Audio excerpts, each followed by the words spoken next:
vivons dans un monde qui est plein de sources de fatigue. On va au travail, le travail c'est un endroit où on passe un tiers de notre vie d'adulte. Un tiers de notre vie d'adulte. Donc si ça se passe mal avec nos collègues, cette fatigue-là, elle nous colle à la peau, elle devient une source de rumination. Si vous êtes énervé, agacé, cette fatigue des autres, donc de vos collègues, vous allez la déverser sur la personne ou les personnes avec lesquelles vous partagez votre vie. De la même façon, si vous vous levez d'un mauvais pied et que vous vous fâchez avec quelqu'un chez vous, que vous prenez les transports, que la fatigue d'une autre personne se déverse sur vous, ou que vous l'agressiez parce qu'elle a un comportement inadéquat et que votre réaction est justifiée, eh bien vous entrez en interaction et vous générez une nouvelle fatigue. Si vous vous engueulez dans le métro avec quelqu'un qui vous a mis un coup de sac, sans faire exprès, au lieu d'ignorer la situation, que vous sortez de là agacé, mâchoire crispée, muscles tendus, que vous arrivez au bureau et que quelqu'un vous demande « ça va toi ?»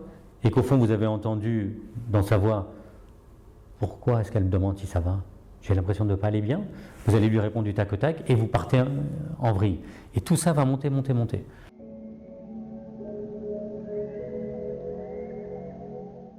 De la même façon que les fatigues des autres vont vous plomber, elle va influencer votre propre fatigue de toutes les situations de la journée et vous allez la déverser sur les personnes avec lesquelles vous travaillez et avec lesquelles vous vivez.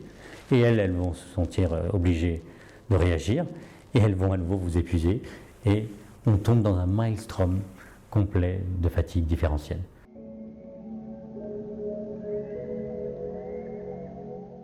Il est important de pouvoir évacuer, de prendre ce que j'ai créé, moi, que j'ai appelé la théorie de la tangente. À chaque fois que vous avez une situation où vous sentez que vous allez avoir un agacement possible, s'il n'y a pas un danger, évitez-la, contournez-la, prenez la tangente. Et ainsi, vous éviterez de vous mettre sur vous-même une tonne de fatigue qui est liée aux autres. Quand quelqu'un vous déverse sa fatigue, sa haine, sa colère, parce qu'il s'est levé de mauvais poil, ou parce qu'il est juste franchement désagréable à votre égard, visualisez que tout vous tombe dessus comme sur un imperméable et glisse sur le sol.